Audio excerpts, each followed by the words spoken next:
ഒരു നിമിഷം നമുക്ക് പ്രാർത്ഥിക്കാം.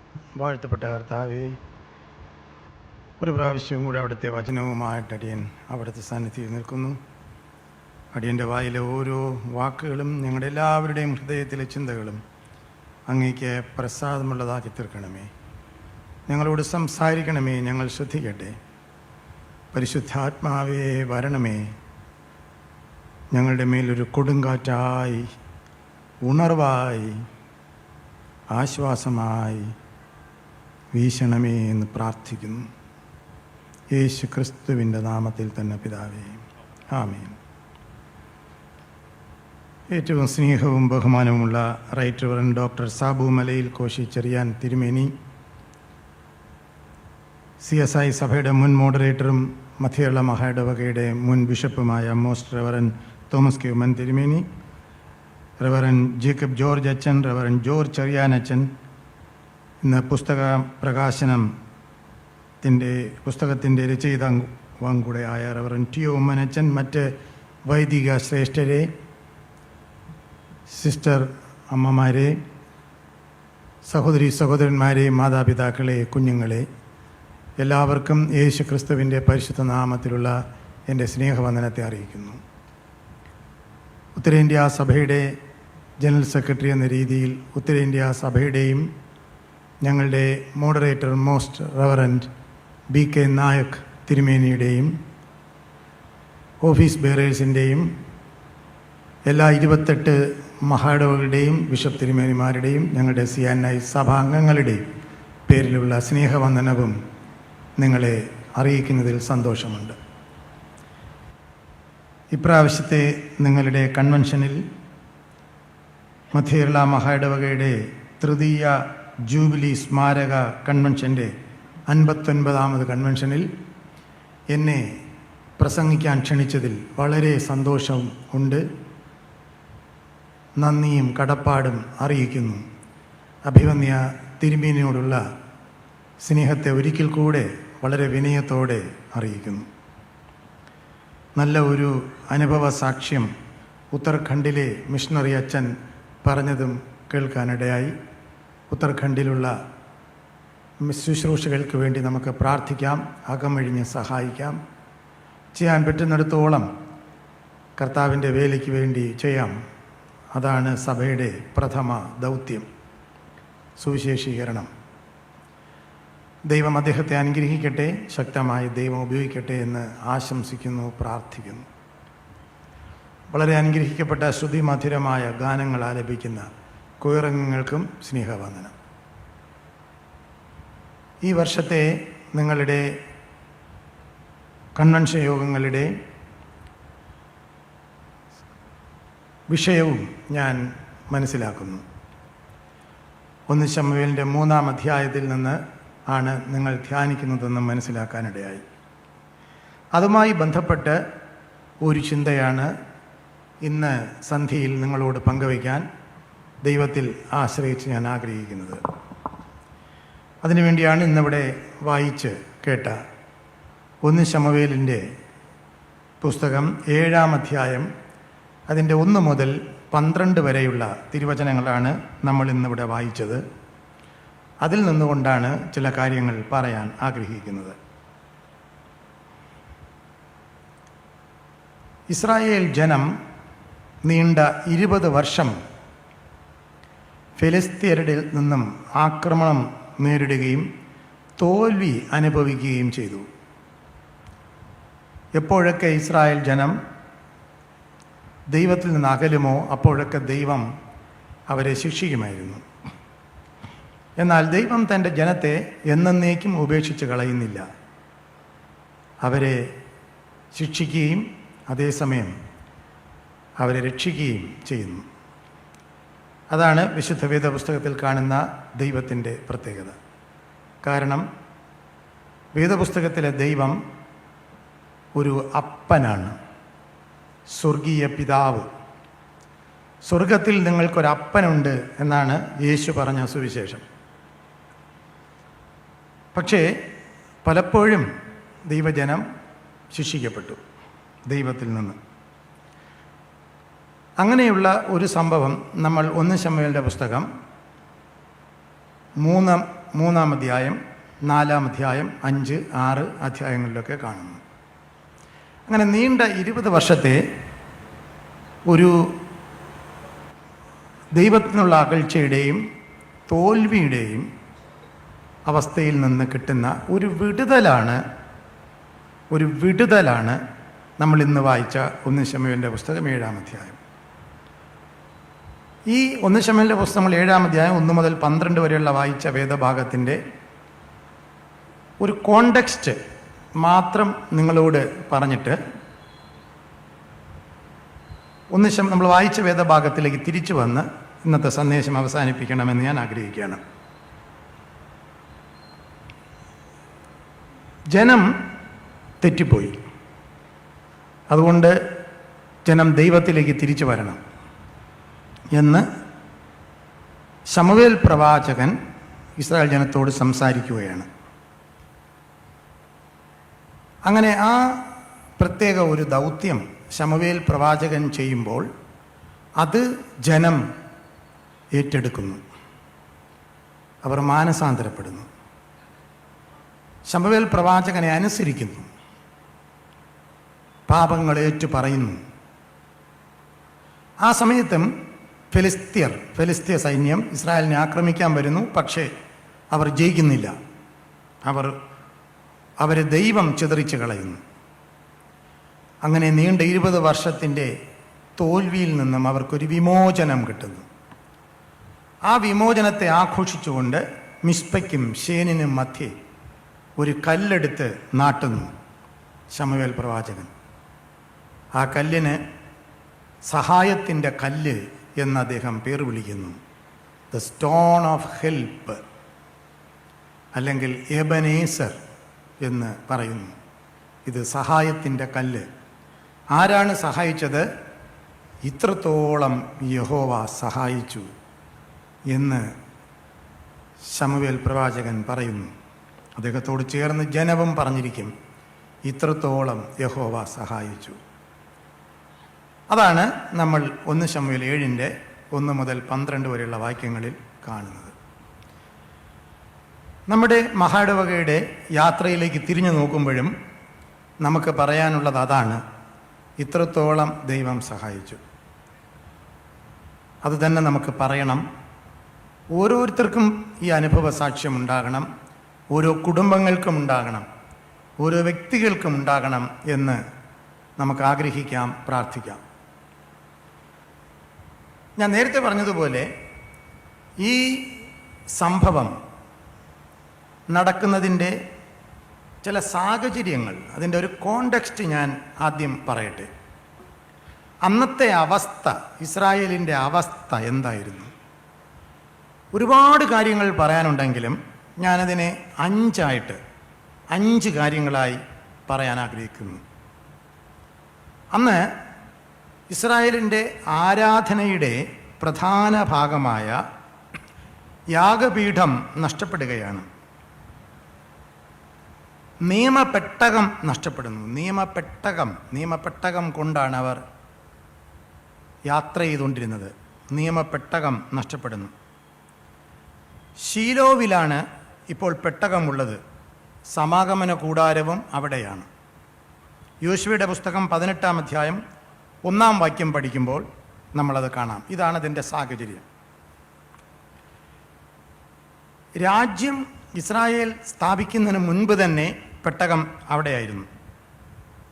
അതുകൊണ്ട് ശീലോവിൽ പെട്ടകമായിരുന്നതുകൊണ്ട് ന്യായാധിപന്മാരുടെ ആസ്ഥാനം അവിടെയായിരുന്നു. രാജാക്കന്മാർക്കും ന്യായാധിപന്മാരാണ് ഏറിയ വർഷം ഇസ്രായേലിനെ ഭരിച്ചത്. അതുകൊണ്ട് ശീലോവിലായിരുന്നു ന്യായാധിപന്മാരുടെ ആസ്ഥാനം. യെരുശലേമാണ് ഇസ്രായേലിൻ്റെ ക്യാപിറ്റൽ. യെരുശലേമിൽ നിന്ന് ബഥേലിലേക്ക് പോകുന്ന വഴിയിലാണ് ശീലോവ് എന്ന സ്ഥലം. ബഥേലിന് ഒരു ഏകദേശം 20 കിലോമീറ്റർ മുൻപാണ് ശീലോവ്. BC 1050 നടന്ന ഈ ഫെലിസ്തീയ ആക്രമണത്തിന് ശേഷം പൂർണ്ണമായി ഈ സ്ഥലം തകർക്കപ്പെടുകയും തുടർന്നാണ് യാഗവും പൗരോഹിത്യവും നോബ് എന്ന സ്ഥലത്തേക്ക് മാറ്റിയതായി ചരിത്രം പറയുന്നു. ഒരു ചെറിയ പശ്ചാത്തലം ഞാൻ പറഞ്ഞതാണ്. എന്താണ് ആ കാലഘട്ടത്തിൻ്റെ പ്രത്യേകത? ഇന്നത്തെ നമ്മുടെ സമൂഹത്തിൻ്റെയും സഭയുടെയും കുടുംബങ്ങളുടെയും പ്രത്യേകതയുമായി താരതമ്യം ചെയ്യുമ്പോൾ നമുക്കെന്താണ് അതിൽ നിന്ന് പഠിക്കാനുള്ളത്? ഒന്ന്, അവിടെ പറയുകയാണ്, ന്യായാധിപന്മാരുടെ പുസ്തകം നമ്മൾ ശ്രദ്ധിച്ച് വായിച്ചാൽ, ഓൾഡ് ടെസ്റ്റ്മെൻറ്റ് പഠിച്ചവർക്ക് ഉണ്ട്, പഴയ നിയമം പഠിച്ചവർ അവർക്കറിയാം, വളരെ ഫണ്ണിയായിട്ടുള്ള സ്റ്റോറീസ് ഉണ്ട് ന്യായാധിപന്മാരുടെ പുസ്തകത്തിൽ. എന്തിനാണ് ഇങ്ങനെ ഒരു കഥ ന്യായാധിപന്മാരുടെ പുസ്തകത്തിൽ എഴുതിയിരിക്കണമെന്ന് നമ്മൾ ചോദിച്ചു പോകും. ബൈബിളിലൊക്കെ എന്തിനാണ് ഇങ്ങനെയുള്ള കഥകൾ എഴുതിയിരിക്കുന്നത് എന്ന് ചോദിച്ചു പോകും. അങ്ങനെയുള്ള കഥകളൊക്കെ ന്യായാധിപന്മാരുടെ പുസ്തകത്തിലുണ്ട്. വളരെ ആങ്സൈറ്റിയായിട്ട് നമ്മൾ വായിച്ച് അവസാനം എത്തുമ്പോൾ ഒന്നും കാണത്തില്ല. ഇതെന്തോന്ന് കഥയാണ് എന്ന് നമ്മൾ ചിന്തിച്ചു പോകും. വളരെ മോശമായ വൈകൃതമായ ഒരു സമൂഹത്തിൻ്റെ കഥ. പക്ഷെ എന്തിനാണ് ഈ കഥകളൊക്കെ ഇങ്ങനെ ശൃംഖലയായി ഈ 21 അധ്യായങ്ങളിൽ പറഞ്ഞിരിക്കണമെന്ന് ചോദിച്ചാൽ അതിൻ്റെ കൺക്ലൂഷൻ മനസ്സിലാക്കാനാണ്. വളരെ മനോഹരമായിട്ടാണ് ന്യായാധിപന്മാരുടെ പുസ്തകം കൺക്ലൂഡ് ചെയ്യുന്നത്. 21 അധ്യായം 25 വാക്യം അവിടെ പറയുന്നു, ആ കാലത്ത് ഇസ്രായേലിന് രാജാവില്ലാതിരുന്നത് കൊണ്ട് ഓരോരുത്തൻ അവരവർക്ക് ബോധിച്ച വണ്ണം നടന്നു. അവരവർക്ക് ബോധിച്ച വണ്ണം നടന്നു എന്ന് പറയാനാണ് ഇത്രയും സമയം ഈ കഥകളെല്ലാം ന്യായാധിപന്മാരുടെ പുസ്തകത്തിൽ പറയുന്നത്. ഓരോ കഥാപാത്രങ്ങളോടും ചോദിക്കുക, നീ എന്തിനാണ് അങ്ങനെ ചെയ്തത്, നീ എന്തിനങ്ങനെ ചെയ്തു എന്ന് ചോദിച്ചാൽ ഉത്തരം നമുക്ക് പിടികിട്ടും. ഓരോരുത്തന് അവനവന് ബോധിച്ചതാണ് ശരി എന്ന് ചിന്തിച്ചുകൊണ്ട് നടന്നു എന്ന് പറയാനാണ് ഈ കഥകളെല്ലാം ന്യായാധിപന്മാരുടെ പുസ്തകത്തിൽ പറയുന്നത്. അപ്പം അന്നത്തെ ഒരു സാഹചര്യം ഇതായിരുന്നു. നല്ല രാഷ്ട്രീയ നേതൃത്വം അല്ലെങ്കിൽ നല്ല രാഷ്ട്ര നേതൃത്വം ഇല്ലാത്തത് കൊണ്ട് ഓരോരുത്തൻ തനിക്ക് ബോധിച്ച വണ്ണം നടന്ന ഒരു കാലഘട്ടമായിരുന്നു. നമ്പർ 1. 2, 1 ശമൂവേലിൻ്റെ പുസ്തകം 2-ാം അധ്യായം. ന്യായാധിപന്മാരുടെ പുസ്തകം കഴിഞ്ഞിട്ട് പിന്നെ ശമൂവേലിൻ്റെ പുസ്തകം വരികയാണ്. 1 ശമൂവേലിൻ്റെ പുസ്തകം 2-ാം അധ്യായം 12 മുതൽ 36 വരെ വായിക്കുക. 12 മുതൽ. വളരെ വിഷമിപ്പിക്കുന്ന ചില കാര്യങ്ങൾ അവിടെ കാണാം. ഇപ്പം രാഷ്ട്ര നേതൃത്വം അങ്ങനെയാണ്, കുത്തഴിഞ്ഞ് കിടക്കുന്നു. മത നേതൃത്വം എങ്ങനെയുണ്ട്, റിലിജിയസ് ലീഡർഷിപ്പ് എങ്ങനെയുണ്ടെന്ന് നോക്കാം. അക്രമവും സ്വജനപക്ഷപാതവും കൊണ്ട് നിറയപ്പെട്ടിരിക്കുന്നു. പുരോഹിതർ അധാർമികതയും അഴിമതിയും കൊണ്ട് നിറഞ്ഞിരിക്കുന്നു. ഏലിയുടെ മക്കൾ തോന്നുന്നതുപോലെ ജീവിക്കുന്നു. പുരോഹിതർ എളിയവരെയും സ്ത്രീകളെയും ബലാത്കാരം ചെയ്യുന്നു. സമാഗമന കൂടാരത്തിൻ്റെ വാതിൽക്കൽ സേവ ചെയ്യുന്ന പാവപ്പെട്ട എളിയ സ്ത്രീകളെ പീഡിപ്പിക്കുന്നു. അധികാരം ദുർവിനിയോഗം ചെയ്യുന്നു. കൂടാരത്തിൽ കൊണ്ടുവരുന്ന സാധനങ്ങളെ, ദേവാലയത്തിന് വേണ്ടി അർപ്പിക്കേണ്ട സാധനങ്ങളെ സ്വന്തം താല്പര്യങ്ങൾക്ക് വേണ്ടി ഉപയോഗിച്ച് ധൂർത്തടിക്കുന്നു. പ്രതിഷേധിച്ചവരെ വകവരുത്തി വായടപ്പിക്കുന്നു. മഹാപുരോഹിതൻ നിസ്സഹായനായി നോക്കി നിൽക്കാനേ കഴിയുന്നുള്ളൂ. കാരണം മഹാപുരോഹിതന് തന്നെ സുബോധം നഷ്ടപ്പെട്ടു പോയിരിക്കുന്നു. കാരണം അദ്ദേഹം നല്ലവനായിരുന്നുവെങ്കിലും അധികാരം കൈമാറാൻ താല്പര്യമില്ലാത്ത അധികാരമോഹിയായിരുന്നു അദ്ദേഹം. അതിനാൽ പുരോഹിതന്മാർ ചെയ്യുന്നതിനെതിരെ ഒരു ചെറുവിരൽ അനക്കാൻ പോലും ഏലിക്ക് കഴിഞ്ഞിരുന്നില്ല. അങ്ങനെ ഇസ്രായേലിൻ്റെ മതനേതൃത്വവും അധപ്പതിച്ചിരിക്കുന്നു. ഇക്കാരണങ്ങളാൽ ജനത്തെ നോക്കിയാൽ അവർ അന്യദൈവങ്ങളെയും അസ്തോരാത് പ്രതിഷ്ഠകളെയും ആരാധിക്കാൻ തുടങ്ങിക്കഴിഞ്ഞിരിക്കുന്നു. ഇതായിരുന്നു അന്നത്തെ റിലിജിയസ് കോണ്ടെക്സ്റ്റ്. ഇനി നമുക്ക് മൂന്നാമത് ആത്മീകമായ അവസ്ഥ എന്താണെന്ന് നോക്കാം. What was the spiritual context? 1 ശമൂവേൽ 3:1 വേദനയോടെ സങ്കടത്തോടെ ഒരു വചനം എഴുതിയിരിക്കുന്നു. അത് വായിക്കുമ്പോൾ തന്നെ എനിക്ക് സങ്കടം വരും. അവിടെ എഴുതിയിരിക്കുന്നു, യഹോവയുടെ വചനം അന്ന് ദുർലഭമായിരുന്നു, ദർശനവും ഇല്ലാതെയായി. സ്തോത്രം. യഹോവയുടെ വചനം ദുർലഭമായിരുന്നു. ആലയമുണ്ട്, യാഗമുണ്ട്, പുരോഹിതന്മാരുണ്ട്, മഹാപുരോഹിതനുണ്ട്, എല്ലാ ആചാരങ്ങളുമുണ്ട്, ന്യായപ്രമാണം വായിക്കുന്നുണ്ട്, എല്ലാ പരിപാടികളുമുണ്ട്. പക്ഷേ തിരുവചനം പറയുന്നു, കൺക്ലൂഷൻ, യഹോവയുടെ വചനം ഇല്ലായിരുന്നു, ദർശനവുമില്ലാതെയായിരുന്നു. സത്യസുവിശേഷം പറയുന്നവർ കുറഞ്ഞുപോയിരിക്കുന്നു എന്നർത്ഥം. സുവിശേഷ യോഗങ്ങളൊക്കെ ദൈവവചനത്തിനും ദൈവശബ്ദത്തിനും സ്ഥലമില്ല. കോമഡിയും തമാശയും ദ്വയാർത്ഥ പ്രയോഗങ്ങളും അല്ലെങ്കിൽ പെർഫോമൻസുകളുമായി മാറിയിരിക്കുന്നു.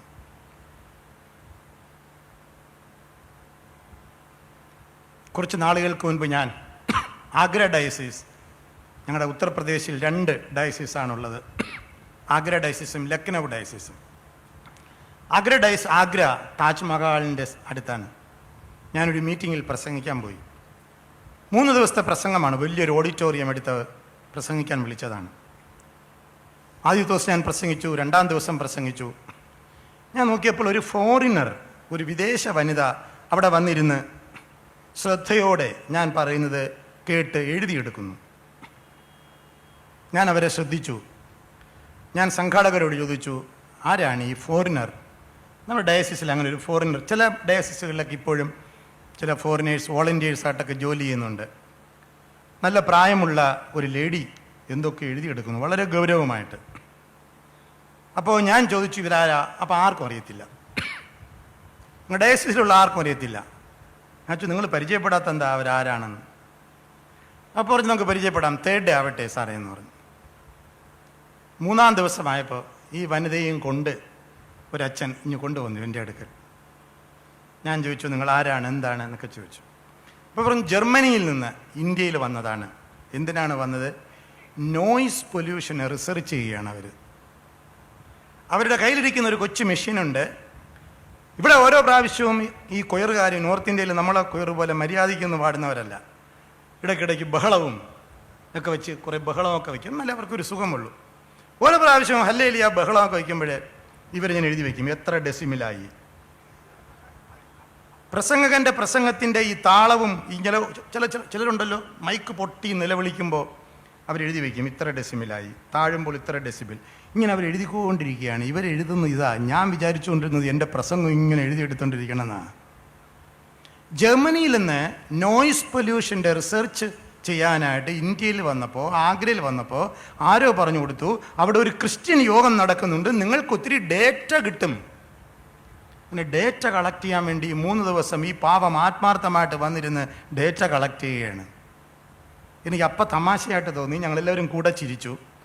പക്ഷെ ഞാനന്ന് റൂമിൽ വന്നപ്പോൾ ഞാൻ വളരെ റെസ്റ്റ്ലെസ്സായി. എനിക്ക് ഭയങ്കര സങ്കടം തോന്നി.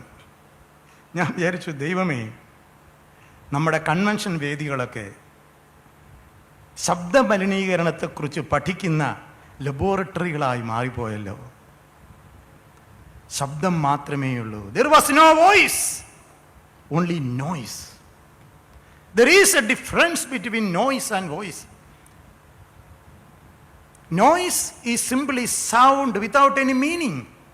ഒച്ച വയ്ക്കുക, ഒരു മാനസാന്തരമാർക്കും ഉണ്ടാകുന്നില്ല, ഒരു മാറ്റം ഉണ്ടാകുന്നില്ല, ഹൃദയം തകരുന്നില്ല, കുത്തുകൊള്ളുന്നില്ല, തീരുമാനങ്ങൾ ഉണ്ടാകുന്നില്ല, രൂപാന്തരം സംഭവിക്കുന്നില്ല. Simply noise. അടിപൊളി പരിപാടികളാ, പെർഫോമൻസ്. അതാണ് നോയ്സ്. യോഹന്നാൻ സ്നാപകനെ കുറിച്ച് പരിചയപ്പെടുത്തിയത് വോയിസ് ഇൻ ദ ഡെസേർട്ട് എന്നാണ്, മരുഭൂമിയിലെ ശബ്ദം. Voice is also A sound but with a meaning. അതിനൊരു ശബ്ദമുണ്ട്, അതിനൊരു അർത്ഥമുണ്ട്. പല സുവിശേഷ യോഗങ്ങളും യഹോവയുടെ വചനം ദുർലഭമായി, ദർശനവും ഇല്ലാതെയായി. ദർശനമില്ലാത്ത സുവിശേഷ വേലക്കാർ. അടുത്തിടയ്ക്ക് വരെ കേരളത്തിൽ അങ്ങോളം ഇങ്ങോളം തമാശ പ്രസംഗകരുടെ പ്രഹരം ഒരു ഓട്ടമായിരുന്നു. ഞാൻ കിട്ടിയ വേദികളിലെല്ലാം വളരെ ശക്തമായി പറയുകയും അതിനെതിരെ എഴുതുകയുമൊക്കെ ചെയ്തു. ദ്വയാർത്ഥ പ്രയോഗങ്ങൾ നടത്തുന്ന കുറേ പേർ. അത് കേട്ട് കളകള ചിരിക്കുന്ന ജനങ്ങൾ. അവർ പ്രസംഗിക്കുമ്പോൾ ഭയങ്കര ജനമാണ് കേൾക്കാൻ. ഞാൻ ഒരു അച്ഛനോട് ചോദിച്ചു, അച്ഛാ, സുവിശേഷ പ്രസംഗങ്ങളിൽ ഇത് ആവശ്യമുണ്ടോ? അച്ഛൻ പറഞ്ഞു, അച്ഛാ, ഒരു കാര്യം പറയട്ടെ, ഇന്നത്തെ സ്തോത്രക്കാഴ്ച റെക്കോർഡ് സ്തോത്രക്കാഴ്ചയായിരുന്നു, അതുകൊണ്ടാണ് പുള്ളിക്കാരനെ വിളിക്കണേന്ന്. ഞാൻ ചോദിച്ചു, സ്തോത്രക്കാഴ്ച കൂടുതൽ കിട്ടാൻ എന്തെല്ലാം പണിയുണ്ട് അച്ഛാ? തിരുവചനത്തെ അതിന് വേണ്ടി ഉപയോഗിക്കണോ? അയ്യോ കഷ്ടം, യഹോവയുടെ വചനമില്ല. വേദപുസ്തകത്തിൽ ഒരിടത്തും യേശുക്രിസ്തു പ്രസംഗിച്ചപ്പോഴോ അപ്പോസ്തലന്മാർ പ്രസംഗിച്ചപ്പോഴോ പ്രവാചകന്മാർ പ്രസംഗിച്ചപ്പോഴോ ജനം കേട്ട് ചിരിച്ച് സന്തോഷിച്ച് ഉല്ലസിച്ച് പോയി എന്ന് എഴുതിയിരിക്കുന്നതായി ഞാൻ ഒരിടത്തും കണ്ടിട്ടില്ല. പക്ഷേ ബൈബിളിൽ പലയിടത്തും പ്രസംഗം കേട്ട് കുത്തുകൊണ്ടു നിലവിളിച്ചുകൊണ്ട് മുൻപിലേക്ക് വന്നു, ഞങ്ങൾ എന്ത് ചെയ്യേണ്ടു എന്ന് ചോദിച്ചു എന്ന് രേഖപ്പെടുത്തിയിരിക്കുന്നു. ആവർത്തിച്ച് പറയുന്ന ഒരു വചനമുണ്ട്. മത്തായി സുവിശേഷം 3-ാം അധ്യായം, ലൂക്കോസ് സുവിശേഷം 3-ാം അധ്യായത്തിലൊക്കെ യോഹന്നാൻ സ്നാപകന്റെ പ്രസംഗം കേട്ടിട്ട് അദ്ദേഹത്തിന്റെ അടുക്കൽ വന്ന് അവർ ചോദിച്ചു, ഞങ്ങൾ എന്താണ് ചെയ്യേണ്ടത്? What should we do? അവരുടെ മനസ്സിൽ കുത്തുകൊണ്ടു. മാനസാന്തരപ്പെട്ട് മാനസാന്തരത്തിന് യോഗ്യമായ ഫലം കായ്ക്കുക എന്ന് അദ്ദേഹം പറഞ്ഞു. അപ്പോസ്തലപ്രവൃത്തികൾ 2:37, 2:43 ഒക്കെ പറയുന്നു. പത്രോസ് പ്രസംഗിച്ചപ്പോഴും അതുപോലെ തന്നെ ജനത്തിന്റെ മനസ്സിൽ കുത്തുകൊണ്ടു. അവർ വന്ന് ചോദിച്ചു, ഞങ്ങൾ എന്താണ് ചെയ്യേണ്ടത്? ഇതേ ചോദ്യം ചോദിച്ചു. നമ്മുടെ പ്രസംഗങ്ങൾ പരിശുദ്ധാത്മാവ് പ്രവർത്തിക്കുന്നുണ്ടോയെന്നറിയാൻ ഒരു നെഗറ്റീവ് ടെസ്റ്റാണ്. നിങ്ങളുടെ അടുക്കൽ വന്ന ആരെങ്കിലും, അച്ഛാ, വാട്ട് ഷുഡ് ഐ ഡു? ഞാൻ എന്താണ് ചെയ്യേണ്ടത് അച്ഛാ എന്നൊരാൾ വന്ന് ചോദിച്ചാൽ നിങ്ങളുടെ പ്രസംഗം കൊണ്ട് പ്രയോജനമായി. നിങ്ങളുടെ പ്രസംഗം കേട്ട് കോമഡി കേട്ട് ചിരിച്ചിട്ടാണ് പോണെങ്കിൽ നിങ്ങൾക്കും കേൾക്കുന്നവർക്കും ഒരു പൈസയുടെ പ്രയോജനവുമില്ലെന്ന് ഞാൻ പറയട്ടെ. അതല്ല സുവിശേഷം എന്നും കൂടെ പറയട്ടെ. That is not the gospel. അതിന് ഞങ്ങളുടെ നാട്ടിലുള്ള സ്വരാജ് വെഞ്ഞാറമൂടിനെ കൊണ്ടുവന്നാൽ മതി. ഇവിടെ കോമഡി പറഞ്ഞവരെല്ലാം പോയി, കേരളത്തിൽ നിന്ന് കോമഡിക്കാരെല്ലാം പോയി. നിങ്ങളൊന്ന് ഒന്ന് ലിസ്റ്റിട്ട് നോക്ക്, ഓരോരുത്തർ കേരളത്തിൽ നിന്ന് പോയി. കരയാനുള്ള സമയമാണിത്, മാനസാന്തരപ്പെടേണ്ട സമയമാണ്. അപ്പോസ്തലപ്രവൃത്തികൾ 2:43 പറയുന്നു, അപ്പോസ്തലന്മാരുടെ പ്രസംഗം കേട്ട് എല്ലാവർക്കും ഭയമായി എന്നാണ്. ഭയമായി. ഇത് സ്വർഗത്തിലെ ദൈവം കൊടുത്ത ഭയമാണ്. ഇതാണ് വരേണ്ടത്. യഹോവയുടെ വചനം ദുർലഭമായതിൻ്റെ ലക്ഷണമാണ് ഇതൊന്നുമില്ലാത്തത്. കാരണം എബ്രായർ 4:12 പറയുന്നു, ദൈവത്തിൻ്റെ വചനം ജീവനും ചൈതന്യവുമുള്ളതായി ഇരുവായ്ത്തലയുള്ള ഏത് വാളിനേക്കാളും മൂർച്ചയേറിയതും പ്രാണനെയും ആത്മാവിനെയും സന്ധിമഞ്ചകളെയും വേർപിടിപ്പിക്കും വരെ തുളച്ചു ചെല്ലുന്നതും ഹൃദയത്തിലെ ചിന്തനകളെയും ഭാവങ്ങളെയും വിവേചിക്കുന്നതുമാകുന്നു. ഇരുവായ്ത്തലയുള്ള വാള് ഹൃദയത്തിലേക്ക് കുത്തിക്കയറ്റിയാൽ അവിടെ ആഹ്ലാദമോ കോമഡിയോ അല്ല വരുന്നത്, അവിടെ നിലവിളിയും മാനസാന്തരവും അനുതാപവും വരും, രൂപാന്തരം വരും. വചനം ആൾക്കാരെ രൂപാന്തരപ്പെടുത്തും. ഒരു തീരുമാനമെങ്കിലും എടുക്കും, ഉള്ളിലെങ്കിലും ഒരു സ്പർശനമുണ്ടാകും. വചനം ദുർലഭമായി, ദർശനം ഇല്ലാതെയായി. ആ കാലത്തിലെ പ്രത്യേകതയാണ്. 4-ാമത്തെ പ്രത്യേകത എന്താണ്? 1 ശമൂവേൽ 4-ാം അധ്യായം 17 മുതൽ 18 വരെയുള്ള വാക്യം. 1 ശമൂവേൽ 4:17 മുതൽ 18 വരെ. യുദ്ധം നടന്നു ഫെലിസ്ത്യരുമായിട്ട്. ശത്രുവിൻ്റെ മുൻപിൽ ദൈവജനം തോറ്റോടി. വലിയ സംഹാരമുണ്ടായി. പെട്ടകം പിടിക്കപ്പെട്ടു. ഹോഫ്നിയും പീനഹാസും കൊല്ലപ്പെട്ടു. ഏലിയും വീണ് കഴുത്തൊടിഞ്ഞ് മരിച്ചു. അപ്പോൾ അദ്ദേഹത്തിന് 98 വയസ്സുണ്ടായിരുന്നു. ഇന്നത്തെ അവസ്ഥയിൽ ഒരു സഭയുടെ നേതൃത്വത്തിലിരിക്കുന്നു എന്നുള്ള ഭയത്തോടെ, വളരെ വിനയത്തോടെ ഞാനും പ്രതിക്കൂട്ടിൽ നിൽക്കുന്നു. പ്രിയപ്പെട്ടവരെ, നിങ്ങളോടൊപ്പം ഞാനും പ്രതിക്കൂട്ടിൽ നിൽക്കുന്നു. സഭയുടെ അവസ്ഥയുടെ മുൻപിൽ പകച്ചു നിൽക്കുന്നു. ശത്രുവിൻ്റെ മുൻപിൽ ദൈവജനം തോറ്റോടി. വലിയ സംഹാരമുണ്ടായി. പെട്ടകം പിടിക്കപ്പെട്ടു. എല്ലാ അഭിമാനങ്ങളും നഷ്ടപ്പെട്ടു. ഹോഫ്നിയും പീനഹാസും കൊല്ലപ്പെട്ടു. ഏലിയും വീണ് കഴുത്തൊടിഞ്ഞ് മരിച്ചു. നേതൃത്വമില്ലാതെയായി. ഇതാണ് 4-ാമത്തെ അവസ്ഥ. 5-ാമത്തെ അവസ്ഥ. 1 ശമൂവേൽ 4:19 മുതൽ 22 വരെയുള്ള വാക്യം തുടർന്ന് വായിക്കുകയാണ്. ഞാൻ അപ്പോഴത്തെ കോണ്ടെക്സ്റ്റ് പറഞ്ഞുകൊണ്ടിരിക്കുകയാണ്. 1 ശമൂവേൽ 4:19 മുതൽ 22 വരെ. പെട്ടകം പിടിക്കപ്പെട്ടതും അമ്മായിയപ്പനും ഭർത്താവും സഹോദരനും മരിച്ചതറിഞ്ഞിട്ട് ഫീനഹാസിന്റെ പൂർണ്ണ ഗർഭിണിയായ ഭാര്യ നിലത്ത് വീണു പ്രസവിച്ചു.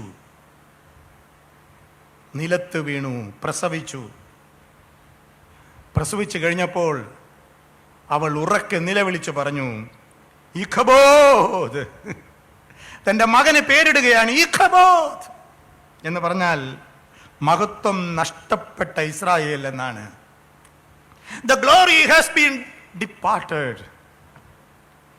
ഇസ്രായേലിന്റെ മഹത്വം പോയി എന്ന് നിലവിളിച്ചുകൊണ്ട് ഇഖബോദ് എന്ന് പേരിട്ടു. നമുക്കൊരു മഹത്വം ഉണ്ടായിരുന്നു. ക്രൈസ്തവ സഭയ്ക്ക്, ക്രിസ്ത്യാനിക്ക്, ഒരു വൈദികൻ എന്ന് പറഞ്ഞാൽ, ഒരു പട്ടക്കാരൻ എന്ന് പറഞ്ഞാൽ there was a glory in India and in Kerala. ഇന്ന് സങ്കടമാണ്. ടെലിവിഷൻ ഓൺ ചെയ്ത് കാണുമ്പോൾ സങ്കടമാണ്. ഞാൻ ഡൽഹിയിലാണെങ്കിലും 2 പ്രാവശ്യം ഓടി വന്ന് മലയാളം ചാനൽ കാണും. സങ്കടം തോന്നുന്നു. Glory has been departed. ആരാധനകളിൽ ആത്മീയ സന്തോഷമില്ല, പരിശുദ്ധാത്മ ആനന്ദമില്ല. ഒരുവിധം ആത്മീയത ആഗ്രഹിക്കുന്നവർ സഭ വിട്ട് വ്യാജ ആത്മീയതയിലേക്ക് പലായനം ചെയ്യുന്ന ഒരു കാലം. അതുകൊണ്ട് തന്നെ വ്യാജ ആത്മീയത പന്തലിച്ച് പടരുകയാണ്. ഇതെല്ലാം കണ്ട് നമ്മുടെ യുവജനത്തിന് ദൈവവിശ്വാസം തന്നെ നഷ്ടപ്പെടുകയാണ്. ജനത്തെ ആത്മീയരാക്കേണ്ട പുരോഹിതന്മാർ ഭൗതികവാദികളായി മാറുകയാണ്. ആഡംബരവും അഴിമതിയും സ്വജനപക്ഷപാതവും വിഘടനവാദവും കൊണ്ട് സഭകൾ നിറയുന്നു. ആത്മരക്ഷ, മാനസാന്തരം, യേശുവിൻ്റെ പുനരാഗമനം, അന്ത്യന്യായവിധി, ആത്മീയ ഉണർവ് തുടങ്ങിയ അടിസ്ഥാന സത്യങ്ങളിൽ വിശ്വാസമില്ലാത്ത ആധുനിക ദൈവശാസ്ത്രവും കൊണ്ട് നടക്കുന്ന കുറെ പേരുടെ കൈകളിലെ ക്ലബ്ബുകളും സംഘങ്ങളുമായി ക്രൈസ്തവ പരിശുദ്ധ സഭ അധപ്പതിച്ചിരിക്കുന്നു. Where is the glory of Israel?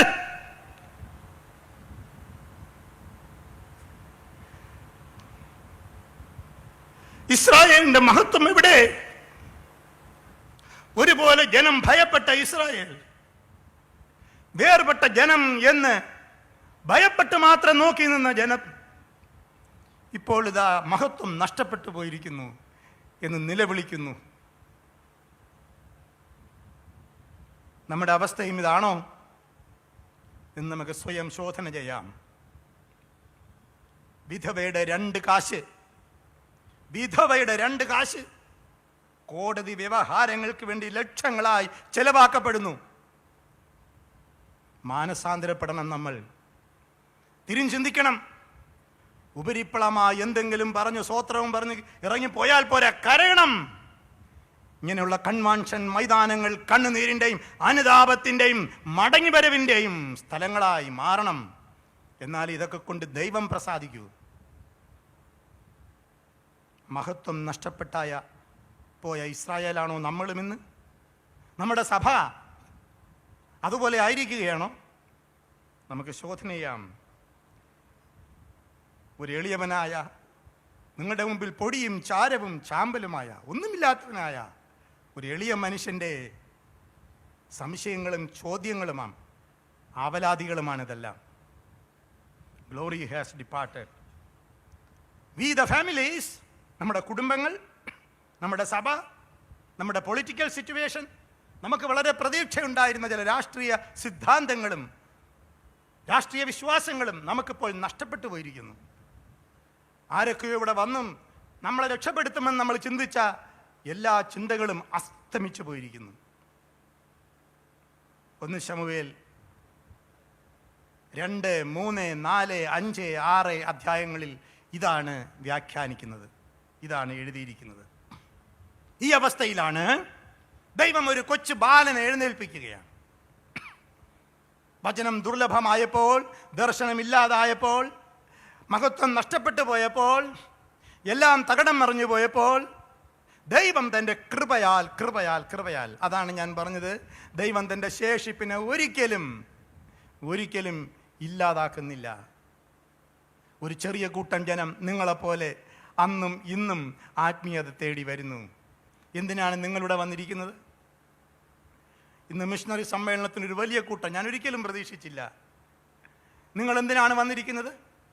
പലരുടെയും കണ്ണ് നിറയുന്നത് ഞാൻ ഇപ്പോഴും കാണുന്നു. എന്തിനാണ് നിങ്ങൾ കരയുന്നത്? ഇന്ന് പകലുള്ള പ്രസംഗത്തിനും പലരുടെയും കണ്ണുകൾ നിറയുന്നത് ഞാൻ കണ്ടു. ഇതാണൊരു ചെറിയ ശേഷിപ്പ്. ദൈവം എഴുന്നേൽപ്പിച്ചിരിക്കുന്ന ശമൂവേൽ നിങ്ങളാണ്. ദൈവത്തിന് പ്രതീക്ഷയുള്ളത് നിങ്ങളിലാണ്. ചിലതൊക്കെ ചെയ്യാൻ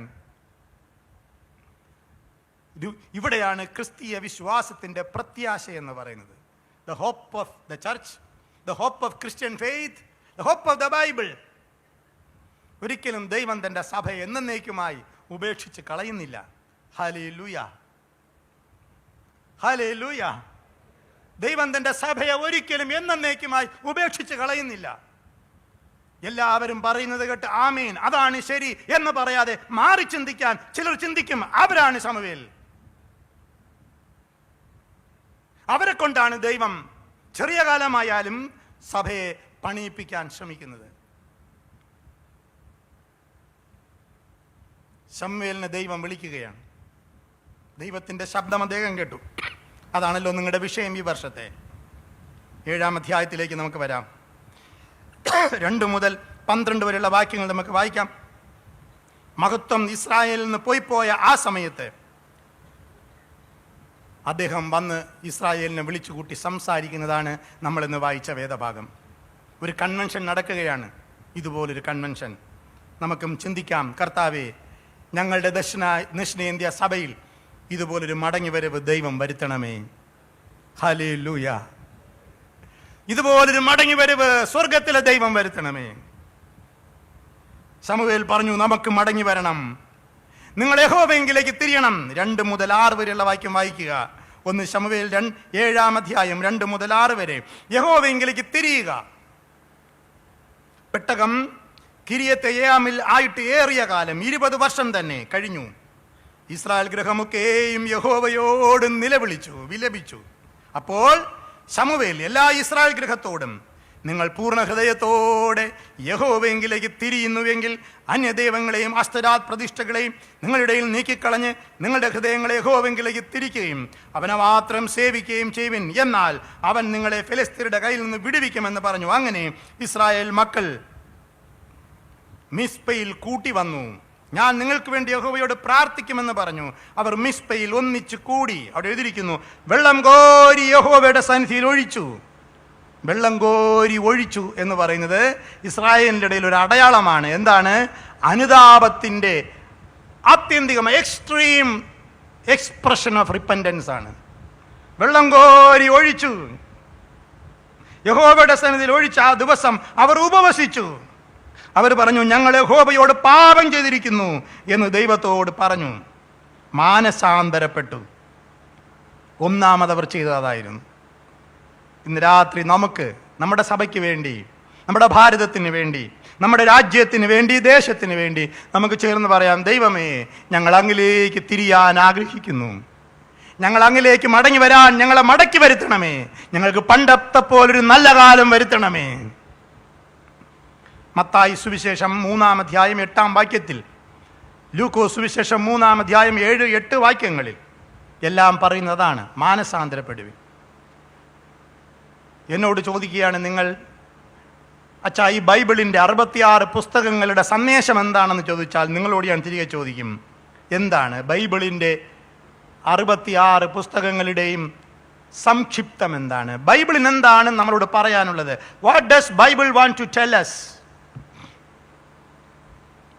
എല്ലാ പഴയ നിയമ പ്രവാചകന്മാരെയും നമുക്ക് നോക്കാം.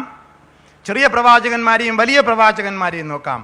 മുൻ പ്രവാചകന്മാരെയും പിൻ പ്രവാചകന്മാരെയും നോക്കാം. എന്താണ് അവർ പറഞ്ഞത്?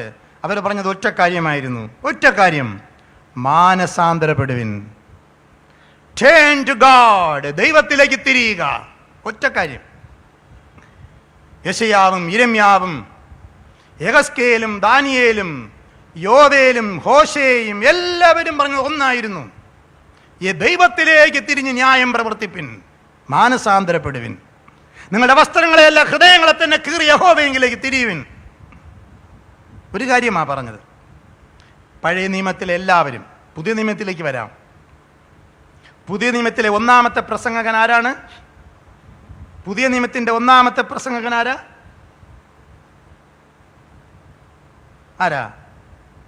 യോഹന്നാൻ സ്നാപകൻ. എന്താണ് അദ്ദേഹം പ്രസംഗിച്ചത്? മാനസാന്തരപ്പെടുക. രണ്ടാമത്തെ പ്രസംഗകൻ ആരാണ് പുതിയ നിയമത്തിൽ? യേശു. യേശു എന്താണ് പ്രസംഗിച്ചത്? മാനസാന്തരപ്പെടുവിൻ, കാലം തികഞ്ഞു, ദൈവരാജ്യം സമീപിച്ചു, മാനസാന്തരപ്പെട്ട് സുവിശേഷത്തിൽ വിശ്വസിക്കുക. മർക്കോസ് 1:15. മൂന്നാമത്തെ പ്രസംഗകൻ ആരാണ്? പറയൂ. പത്രോസ്. എന്താണ് അദ്ദേഹം പ്രസംഗിച്ചത്? അപ്പോസ്തലപ്രവൃത്തികൾ 2:38. ജനം വന്ന് ചോദിച്ചു, ഞങ്ങൾ എന്താണ് ചെയ്യേണ്ടത്? അദ്ദേഹം പറഞ്ഞു, നിങ്ങൾ മാനസാന്തരപ്പെട്ട് നിങ്ങളുടെ പാപങ്ങളുടെ മോചനത്തിനായി പരിശുദ്ധാത്മാവെന്ന ദാനം നിങ്ങൾക്ക് ലഭിക്കും. യേശു ക്രിസ്തുവിന്റെ നാമത്തിൽ സ്നാനമേറ്റ് മാനസാന്തരപ്പെടുക. മാനസാന്തരമായിരുന്നു അദ്ദേഹത്തിന്റെ വിഷയം. നാലാമത്തെ പ്രബലനായ പ്രസംഗകനാരായിരുന്നു? പൗലൂസ്. എന്താണ് അദ്ദേഹം പ്രസംഗിച്ചത്? അപ്പോസ്തലപ്രവൃത്തികൾ 26:19-20 വാക്യങ്ങൾ.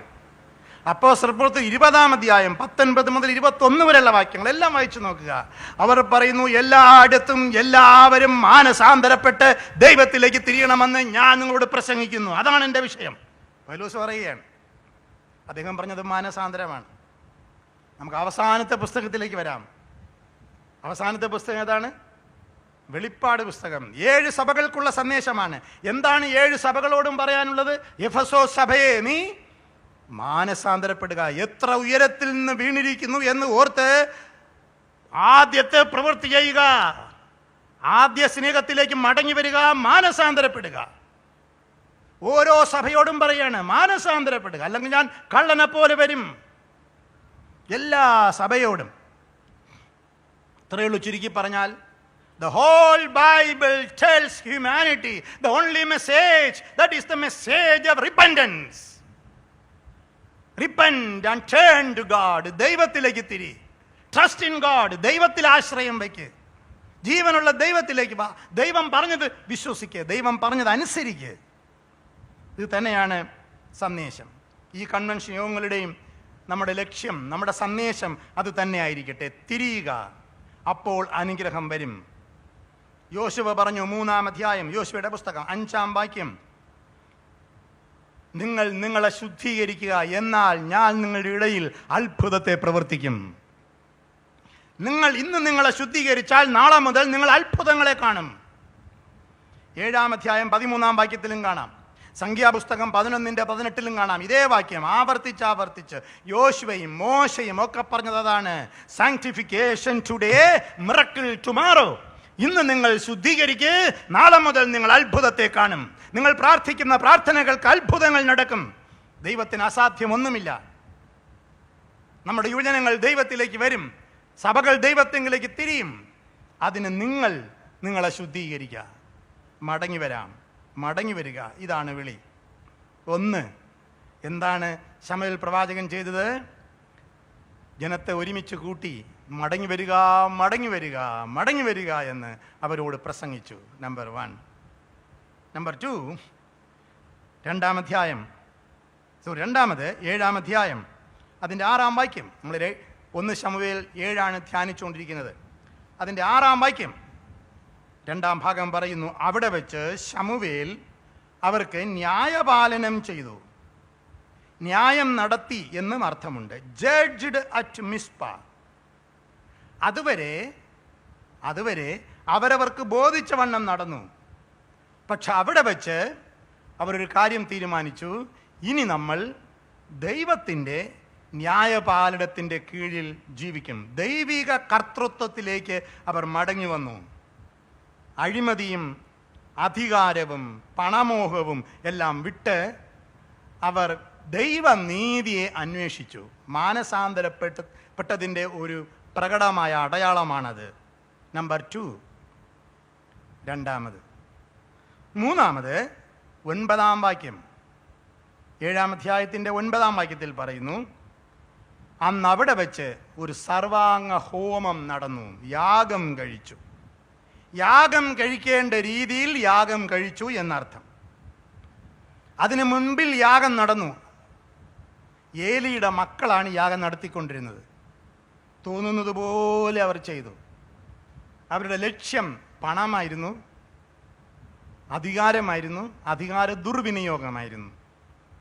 പക്ഷേ അതെല്ലാം മാറ്റി അവർ യഹോവയെ ആരാധിക്കേണ്ട രീതിയിൽ ആരാധന അവിടെ വെച്ച് തുടങ്ങി. യഥാർത്ഥ ആരാധനയെക്കുറിച്ച് പൗലോസ് പറയുന്നു. റോമർ 12:1-2 നമുക്ക് എല്ലാവർക്കും അറിയാം. സഹോദരീ സഹോദരന്മാരെ, ഞാൻ ദൈവത്തിൻ്റെ മനസ്സിൽ ഓർപ്പിച്ച് നിങ്ങളെ പ്രബോധിപ്പിക്കുന്നു. നിങ്ങൾ ബുദ്ധിയുള്ള ആരാധനയായി നിങ്ങളുടെ ശരീരങ്ങളെ ജീവനും വിശുദ്ധിയും ദൈവത്തിന് പ്രസാദവുമുള്ള യാഗമായി, യാഗം സർവാംഗ ഹോമയാഗമായി അർപ്പിക്കുവിൻ. ഈ ലോകത്തിന് അനുരൂപരാകാതെ നന്മയും പ്രസാദവും പൂർണ്ണതയുമുള്ള ദൈവഗീതം ഇന്നതും തിരിച്ചറിയേണ്ടതിന് മനസ്സ് പുതുക്കി രൂപാന്തരപ്പെടുവിൻ.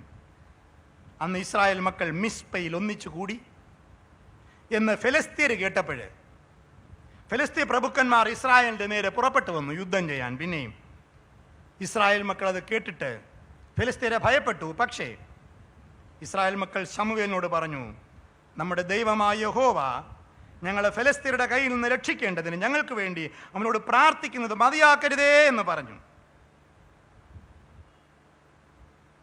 ഇസ്രായേൽ മക്കൾ പ്രാർത്ഥനയിലേക്ക് മടങ്ങി വന്നു, പ്രാർത്ഥിക്കാൻ തീരുമാനിച്ചു.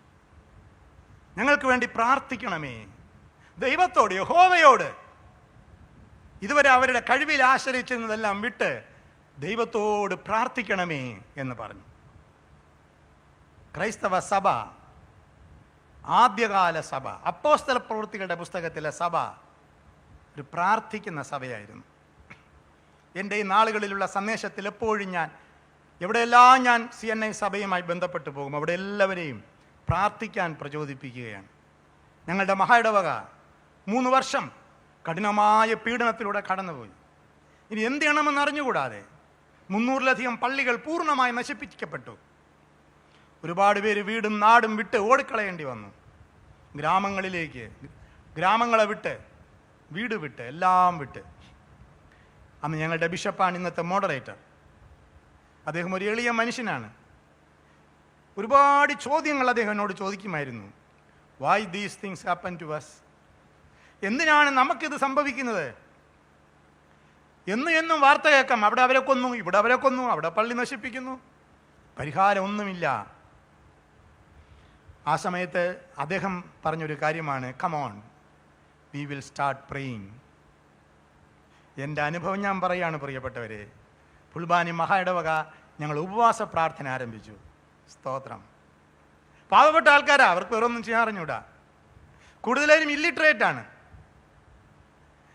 ഞങ്ങളെല്ലാ വെള്ളിയാഴ്ചകളിലും അവിടെവിടെയായി, ഒരു സ്ഥലത്തല്ല, അവിടെവിടെയായി പൊതുപ്പറമ്പുകളിൽ ആൾക്കാർ കൂടി ഉപവസിക്കാൻ തുടങ്ങി, പ്രാർത്ഥിക്കാൻ തുടങ്ങി.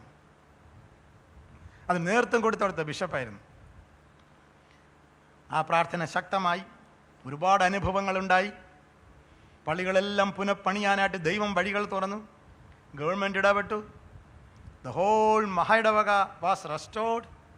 എല്ലാം റെസ്റ്റോർ ചെയ്യപ്പെട്ടു. നഷ്ടമായതെല്ലാം ദൈവം തിരിച്ചു തന്നുവെന്ന് ബൈബിളിൽ പറയുന്നത് പോലെ the whole community came back to faith again. ആമേൻ. മാത്രമല്ല, ഒരു കാര്യം കൂടെ പറയട്ടെ. അദ്ദേഹം മോഡറേറ്ററായ കാലത്ത് മോഡറേറ്ററായ ഉടനെ അദ്ദേഹം പറഞ്ഞു, നമുക്ക് all CNI synod level fasting prayer start ചെയ്യണം. അവിടെയായി നമുക്ക് സിനഡ് ലെവൽ ഉപവാസ പ്രാർത്ഥനകൾ തുടങ്ങണം. അങ്ങനെ വർഷത്തിൽ 2 ഉപവാസ പ്രാർത്ഥനകൾ, 3 ദിവസത്തെ പ്രാർത്ഥനകൾ ഓരോരോ മഹായിടവകളിൽ ക്രമീകരിക്കാൻ തുടങ്ങി. ഗുജറാത്ത് മഹായിടവയിൽ ക്രമീകരിച്ചു, ഛത്തീസ്ഗഡ് മഹായിടവയിൽ ക്രമീകരിച്ചു, ബുൾവാനിയിലും ക്രമീകരിച്ചു.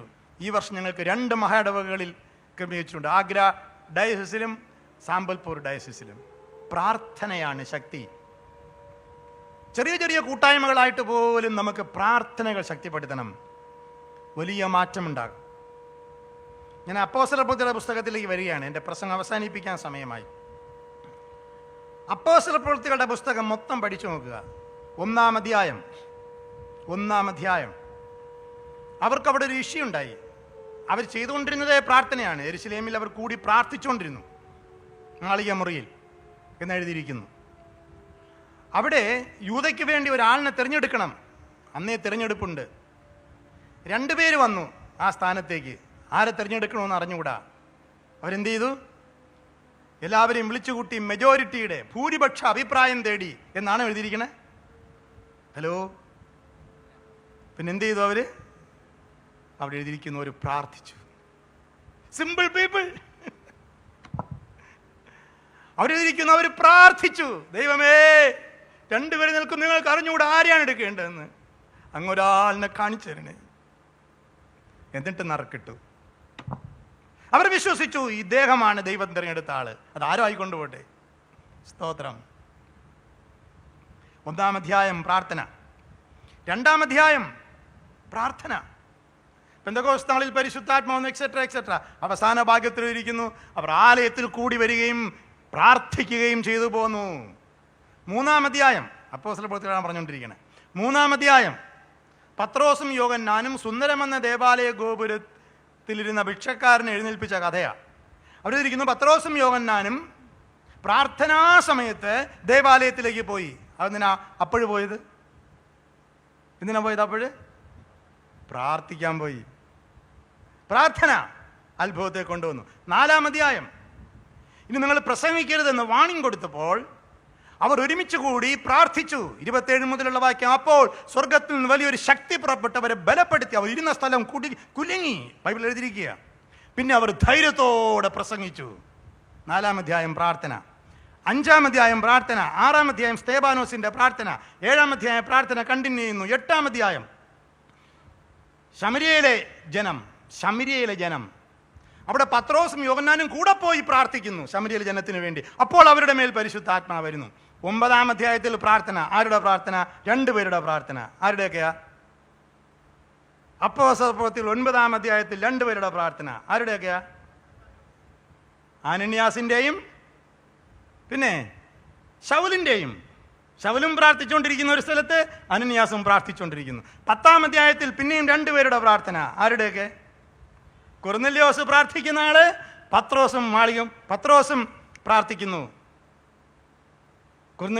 പത്രോസ് യോപ്പയിലിരുന്ന് പ്രാർത്ഥിക്കുന്നു. മറ്റാൾ കൈസരിയിലിരുന്ന് പ്രാർത്ഥിക്കുന്നു. ഒരുമിച്ച് കണ്ടുമുട്ടുന്നു. 11-ാം അധ്യായത്തിൽ പ്രാർത്ഥന. 12-ാം അധ്യായത്തിലും പ്രാർത്ഥന. ആരുടെ പ്രാർത്ഥന? 12-ാം അധ്യായത്തിൽ പത്രോസ് ജയിലിലായപ്പോൾ സഭ ശ്രദ്ധയോടെ പ്രാർത്ഥിച്ചു. 12-ാം അധ്യായം 5-ാം വാക്യം. തുടക്കത്തിൽ ഹേരോദാവിന്റെ പവറാണ്. ഹേരോദാവ് എന്ന് വളരെ പവറോടുകൂടെ ഒരുത്തനെ കൊന്നു, അടുത്തനെ കൊല്ലാൻ പിടിച്ചിട്ടിരിക്കുന്നു പറഞ്ഞുകൊണ്ടാണ് ലൂക്കോസ് എഴുതി തുടങ്ങുന്നത്. അവസാന അധ്യായം വായിക്കുക. ഹേരോദാവ് വീണ് പുഴുത്ത് ചത്തു എന്ന് പറഞ്ഞുകൊണ്ട് അവസാനിപ്പിക്കുന്നത്. ഇടയ്ക്കൊരു വാക്യമുണ്ട്, സഭ ശ്രദ്ധയോടെ പ്രാർത്ഥിച്ചു. 2-ന്റെയും ഇടയ്ക്ക് ഹെരോദാവിന്റെ വീരവാദവും ഹെരോദാവിന്റെ പുഴുത്തു ചാകലും ഇടയ്ക്കുള്ള സഭയുടെ ഇന്റർവെൻഷനും. The powerful prayer. The church came together and prayed. Prayer has got power. 13-ാം അധ്യായം അന്ത്യോക്യയിലെ പ്രാർത്ഥന. ആര് പ്രാർത്ഥിച്ചു? 13-ാം അധ്യായത്തിൽ അന്ത്യോക്യയിലെ സഭ പ്രാർത്ഥിച്ചും ഉപവസിച്ചും കൊണ്ടിരിക്കുമ്പോൾ പൗലൂസിനെയും ബർന്നബാസിനെയും വേലയ്ക്കായി വേർതിരിക്കുക എന്ന് പറഞ്ഞു. 13-ാം അധ്യായം. ഇങ്ങനെ എനിക്ക് ഓരോ അധ്യായവും പറയാൻ പറ്റും. The whole Acts of Apostles, അപ്പോസ്തല പ്രവൃത്തികളുടെ പുസ്തകത്തിൽ ഉടനീളം കാണുന്നത് അവർ പ്രാർത്ഥിച്ചു, വചനം പ്രസംഗിച്ചു, ജനങ്ങൾ രക്ഷിക്കപ്പെട്ടു, സഭകൾ സ്ഥാപിക്കപ്പെട്ടു. 28 അധ്യായം ഞാൻ വിശ്വസിക്കുന്നത് ഇന്നും ഈ യൂണിവേഴ്സൽ ചർച്ച്, ഈ സഭ, ഈ പ്രവർത്തനം തുടർന്നുകൊണ്ടിരിക്കണം എന്നാണ്. അവർ ഞങ്ങൾക്ക് വേണ്ടി പ്രാർത്ഥിക്കണമേ എന്ന് പറഞ്ഞു. അവർ പ്രാർത്ഥിച്ചു. 9-ാം വാക്യം ശമൂവേൽ പ്രാർത്ഥിച്ചു. 7-ാം അധ്യായത്തിൻ്റെ 9-ാം വാക്യം. ശമൂവേൽ ഇസ്രായേലിന് വേണ്ടി യഹോവയോട് പ്രാർത്ഥിച്ചു. അടുത്ത വാക്യത്തിൽ എന്തായിരിക്കുന്നത്? യഹോവ ഉത്തരമരുളി. നമ്മുടെ കരങ്ങളെ ഉയർത്തിയ ദൈവത്തിനൊന്ന് സ്തോത്രം ചെയ്യാം. ഹല്ലേലൂയ. ശമൂവേൽ പ്രാർത്ഥിച്ചു. അടുത്ത വാക്യം, യഹോവ ഉത്തരമരുളി. യഹോവ ദൈവം തൻ്റെ ജനത്തെ എന്നേക്കും ഉപേക്ഷിക്കില്ല. ഒരു മടങ്ങി വരവുണ്ട്. സങ്കീർത്തനം 65:2 പറയുന്നു പ്രാർത്ഥനയ്ക്ക് ഉത്തരം നൽകുന്ന ദൈവം. ലൂക്കോസ് 1:13 പറയുന്നു പ്രാർത്ഥനയ്ക്ക് ഉത്തരമായി. 2 ദിനവൃത്താന്തം 7:12 പറയുന്നു ശലോമോന്റെ പ്രാർത്ഥനയ്ക്ക് ഉത്തരമായി. 2 ദിനവൃത്താന്തം 33:13 പറയുന്നു മനശ്ശയുടെ പ്രാർത്ഥനയ്ക്ക് ഉത്തരമായി. സങ്കീർത്തനം 6:9 പറയുന്നു എൻ്റെ അപേക്ഷ ദൈവം കേട്ടിരിക്കുന്നു. സങ്കീർത്തനം 34:6 പറയുന്നു ഈ എളിയവൻ നിലവിളിച്ചു യഹോവ. 34:17 പറയും നീതിമാന്മാർ നിലവിളിക്കുന്നു, നീതിമാന്മാർ നിലവിളിച്ചു യഹോവ കേട്ടു. യേശു ക്രിസ്തു സഭയ്ക്ക് കൊടുത്ത, ആലയത്തിന് കൊടുത്ത, സഭയെന്ന് ഞാൻ പറയുന്നില്ല, ആലയത്തിന് കൊടുത്ത നിർവചനമുണ്ട്. എൻ്റെ ആലയം പ്രാർത്ഥനാലയം എന്ന് വിളിക്കപ്പെടും. പ്രാർത്ഥനാലയം. Why do people come to the church? എന്തിനാണ് ജനം പള്ളിയിൽ വരുന്നത്? പ്രാർത്ഥിക്കാൻ. അങ്ങനെ ആക്കണം. നമ്മുടെ ആലയങ്ങളെല്ലാം പ്രാർത്ഥനാലയങ്ങളാക്കണം. സ്തോത്രം. ബാക്കിയെല്ലാം സെക്കൻഡറി, ബാക്കിയെല്ലാം പിന്നെ, ബാക്കിയെല്ലാം നടന്നോട്ടെ. ക്ലബ്ബുകളല്ല. ക്രൈസ്തവ സഭ ഒരു രാഷ്ട്രീയ പ്രസ്ഥാനമല്ല. ക്രൈസ്തവ സഭ ക്രിസ്തുവിൻ്റെ ശരീരമാണ്. It's A body of mystical body of Christ. It's A spiritual body. അതൊരു ആത്മീയ കൂട്ടായ്മയാണ്. അതിനെ നിലനിർത്തേണ്ടത് ജീവനുള്ള ദൈവത്തോടുള്ള പ്രാർത്ഥനയുടെ ശക്തി കൊണ്ടാണ്. എൻ്റെ ആലയം പ്രാർത്ഥനാലയം എന്ന് വിളിക്കപ്പെടും. 1 ശമൂവേൽ 7:10 പറയുന്നു അങ്ങനെ ശമൂവേൽ ഹോമയാഗം കഴിച്ചുകൊണ്ടിരിക്കുമ്പോൾ ഫെലിസ്ത്യർ ഇസ്രായേലിനോട് പടയ്ക്കടുത്തു. എന്നാൽ യഹോവ അന്ന് ഫെലിസ്ത്യരുടെ മേൽ വലിയ ഇടിമുഴക്കി അവരെ പരിഭ്രമിപ്പിച്ചു. അവർ ഇസ്രായേലിനോട് തോറ്റു. ഇസ്രായേലർ മിസ്പയിൽ നിന്ന് പുറപ്പെട്ട് ഫെലിസ്ത്യരെ പിന്തുടർന്നു. പിന്നെ ശമൂവേൽ ഒരു കല്ലെടുത്ത് മിസ്പയ്ക്കും ശേനിനും മധ്യേ നാട്ടി. ഇത്രത്തോളം യഹോവ നമ്മെ സഹായിച്ചു എന്ന് പറഞ്ഞ് അതിന് എബനേസർ എന്ന് പേരിട്ടു. പ്രിയപ്പെട്ടവരെ, അവസാന വാക്യത്തിലിരിക്കുന്നു ശമൂവേൽ ജീവപര്യന്തം ഇസ്രായേലിന് ഇങ്ങനെ ന്യായപാലനം ചെയ്തു. ഈ ഖബോദ് മഹത്വം നഷ്ടപ്പെട്ടു. ഈ ഖബോദിൽ നിന്ന് എബനേസറിലേക്കുള്ള അകലമാണ് രൂപാന്തരത്തിൻ്റെ രഹസ്യം. That is the secret of transformation. That is the secret of the gospel. ഈ ഖബോദിൽ നിന്ന് എബനേസറിലേക്കുള്ള അകലം, മഹത്വം നഷ്ടപ്പെട്ടു എന്ന് പറഞ്ഞ സ്ഥലത്ത് നിന്ന് ഇത്രത്തോളം യഹോവ സഹായിച്ചു എന്ന് പറയുന്ന അവസ്ഥയിലേക്ക് ദൈവം അവരെ ഉയർത്തി. പ്രിയപ്പെട്ടവരെ, ഞാനിവിടെ പറഞ്ഞ ഫെലിസ്തീനും ഇസ്രായേലും എന്നൊക്കെ പറഞ്ഞത് ഒരു ഭൂമിശാസ്ത്രപരമായ ഒരു പ്രദേശത്തെക്കുറിച്ചല്ല ഞാൻ പറഞ്ഞത്. ഞാൻ പറഞ്ഞത് ആത്മീയ അർത്ഥത്തിലാണ് പറഞ്ഞത്. ഇന്ന് കാണുന്ന ഒരു ഭൂമിശാസ്ത്രപരമായ ഒരർത്ഥം അതിന് കൊടുക്കരുത് എന്നുകൂടെ പറയുന്നു. ഞാനിന്ന് പറയുന്നത് ഒരു ആത്മീയ അർത്ഥത്തിലാണ്. നമുക്ക് ഒരു മടങ്ങിവരവുണ്ടാകണം ദൈവത്തിങ്കിലേക്ക്, കർത്താവിങ്കിലേക്ക്. മാനസാന്തരത്തിൻ്റെ പടികളാണ് നമ്മൾ 4 പടികളാണ് ഞാൻ പറഞ്ഞത്. അവർ ദൈവത്തിലേക്ക് തിരിഞ്ഞ് മാനസാന്തരപ്പെട്ടു. ദൈവസന്നിധിയിൽ ന്യായപാലനം ചെയ്യാൻ അവർ തീരുമാനിച്ചു. യാഗം കഴിക്കേണ്ട രീതിയിൽ ആരാധിക്കാൻ അവർ തീരുമാനിച്ചു. അവർ പ്രാർത്ഥിച്ചു, മടങ്ങി വന്ന് പ്രാർത്ഥിച്ചു. ഇത്രത്തോളം യഹോവ സഹായിച്ചു. 1997 ജനുവരി 24 ഞാൻ ഈ പാട്ടെഴുതിയത്. പത്തനംതിട്ടയിലെ റോയൽ ഓഡിറ്റോറിയത്തിൽ ഇവിടെ ഇരിപ്പുണ്ട് അദ്ദേഹത്തിൻ്റെ ഉടമസ്ഥൻ. അവിടെ ഒരു കൺവെൻഷൻ നടക്കുമ്പോൾ ഞാൻ കോന്നി താമസിക്കായിരുന്നു. അന്ന് കൺവെൻഷൻ വന്നപ്പോൾ അന്ന് ഞാൻ നാഗ്പൂരിൽ മിഷണറി ആയിട്ട് പോയിരിക്കുന്ന സമയമാണ്. വർഷത്തിലൊരിക്കൽ ഇതുപോലെ 2-3 കൺവെൻഷനൊക്കെ വരും. എനിക്ക് കോന്നിയിലാണ് താമസം. അവിടുത്തെ എൻ്റെ വളരെ സ്നേഹിക്കുന്ന, അദ്ദേഹം ഇപ്പോഴും ജീവിച്ചിരിപ്പുണ്ട്, ഒരുപാട് പ്രായമുണ്ട്, ശ്രീ KJ ചെറിയാൻ അവർകൾ. അദ്ദേഹം പറഞ്ഞു അവിടെ താമസിക്കാം. മാർത്തോമ സഭക്കാരനാണ്. ഞാനവിടെ താമസിച്ചു. എല്ലാ ദിവസവും എന്നെ കൺവെൻഷന് കൊണ്ടുവരും, പ്രസംഗിക്കും, പോകും. ഒരു രാത്രിയിൽ ഞാൻ എഴുന്നേറ്റ് ഒന്നും ഉറക്കം വരുന്നില്ല. എന്താ കാര്യമൊന്നും അറിയത്തില്ല, ഉറക്കം വരുന്നേയില്ല. ഞാൻ എഴുന്നേറ്റു, പിന്നെയും കിടന്നു, പിന്നെയും എഴുന്നേറ്റു. അന്ന് ഞാൻ തോമസ് വാക്കറിൻ്റെ വാക്കർ സാഹിബിൻ്റെ പ്രസംഗങ്ങൾ എന്നൊരു പുസ്തകമുണ്ട്. ആ പുസ്തകം വായിച്ചു കൊണ്ടിരിക്കുകയാണ്. അതിൽ ഇതുപോലെ എബനേസർ എന്ന് പറഞ്ഞൊരു ചാപ്റ്റർ ഉണ്ടായിരുന്നു. അത് ഞാൻ വായിച്ചു, അടച്ചു വെച്ചു. അത് ചെറിയൊരു ചാപ്റ്ററാണ്. എൻ്റെ ജീവിതത്തെക്കുറിച്ച് തന്നെ ആലോചിച്ചു. 1991 എൻ്റെ വിവാഹം കഴിഞ്ഞു. 93 ഞങ്ങൾ ഒരുമിച്ച് നാഗ്പൂരിലേക്ക് പോയി. ഒരുപാട് പ്രതിസന്ധികൾ, ഒരുപാട് വിഷമങ്ങൾ, ഒരുപാട് മുറിവുകൾ, ഹൃദയത്തിൽ ഒരുപാട് വേദനകൾ, ഇതെല്ലാം മനസ്സിൽ കൂടെ കടന്നു വന്നു. രാത്രിയിലാണ് ഇതെല്ലാം നമുക്ക് പലപ്പോഴും ഓർമ്മ വരുന്നത്. ഞാൻ വേദപുസ്തകത്തിൽ വളരെ ഇഷ്ടപ്പെടുന്ന ഒരു കഥാപാത്രമാണ് ഹാഗർ. അതിന് ചില കാരണങ്ങളുണ്ട്, ഇപ്പോൾ പറയാൻ സമയമില്ല. അങ്ങനെ എൻ്റെ മനസ്സിലേക്ക് കടന്നു വന്ന വരികളാണ് ഈ എല്ലാ വരികളും. അപ്പം തന്നെ എഴുതി, ട്യൂൺ ചെയ്തതും ഞാൻ തന്നെയാണ്. പാട്ട് അന്ന് തന്നെ എഴുതി. പിറ്റേ ദിവസം റോയൽ ഓഡിറ്റോറിയത്തിൽ ഈ പാട്ട് ഞാൻ പാടി കേൾപ്പിച്ചു. അവരെ പഠിപ്പിച്ചു. അതിൻ്റെ ഉടമസ്ഥനോട് ഇരിപ്പുണ്ട്. ആദ്യമായിട്ട് അവിടെയാണ് ഞാൻ ആ പാട്ട് പാടിയത്. ഇത്രത്തോളം യഹോവ സഹായിച്ചു, ഇത്രത്തോളം ദൈവം എന്നെ നടത്തി, ഒന്നുമില്ലായ്മയിൽ നിന്നെന്നെ ഉയർത്തി, ഇത്രത്തോളം യഹോവ സഹായിച്ചു, ഒന്നുമില്ലായ്മയിൽ നിന്നെന്നെ ഉയർത്തി, ഇത്രത്തോളം യഹോവ സഹായിച്ചു. ഹാഗറിനെ പോലെ ഞാൻ കരഞ്ഞപ്പോൾ, യാക്കോബിനെ പോലെ ഞാൻ അലഞ്ഞപ്പോൾ, ഹാഗറിനെ പോലെ ഞാൻ കരഞ്ഞപ്പോൾ, യാക്കോബിനെ പോലെ ഞാൻ അലഞ്ഞപ്പോൾ, സ്വന്ത നാട്ടിൽ ചേർത്ത് കൊള്ളാമെന്നുരച്ച നാഥൻ എന്നെ ഇത്രത്തോളം യഹോവ സഹായിച്ചു. സ്വന്തം നാട്ടിൽ ചേർത്ത് കൊള്ളാമെന്നുരച്ച നാഥൻ എന്നെ ഇത്രത്തോളം യഹോവ സഹായിച്ചു, ഇത്രത്തോളം യഹോവ സഹായിച്ചു, ഇത്രത്തോളം ദൈവം എന്നെ നടത്തി, ഒന്നും ഇല്ലായ്മയിൽ നിന്നെന്നെ ഉയർത്തി, ഇത്രത്തോളം യഹോവ സഹായിച്ചു. കണ്ണുനീരും ദുഃഖവും നിരാശയും പൂർണ്ണമായി മാറിടും ദിനം വരും. കണ്ണുനീരും ദുഃഖവും നിരാശയും പൂർണ്ണമായി മാറിടും ദിനം വരും. അന്ന് പാടും ദൂതർ മധ്യേ ആർത്ത് പാടും ശുദ്ധരും, ഇത്രത്തോളം യഹോവ സഹായിച്ചു.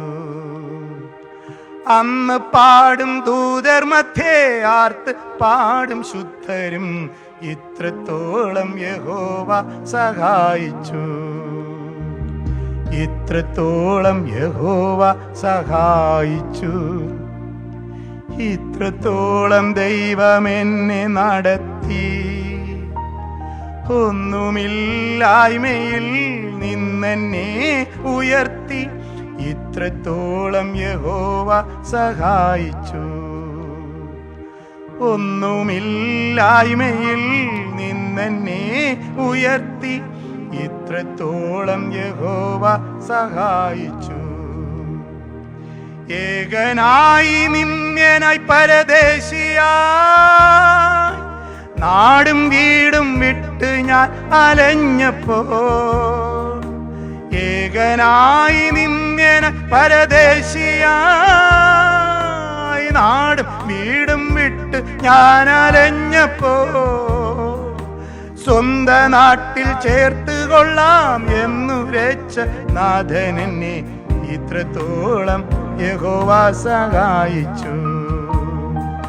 സ്വന്തം നാട്ടിൽ ചേർത്ത് കൊള്ളാമെന്നു രക്ഷനാഥൻ എന്നെ ഇത്രത്തോളം യഹോവ സഹായിച്ചു, ഇത്രത്തോളം യഹോവ സഹായിച്ചു, ഇത്രത്തോളം ദൈവം എന്നെ നടത്തി,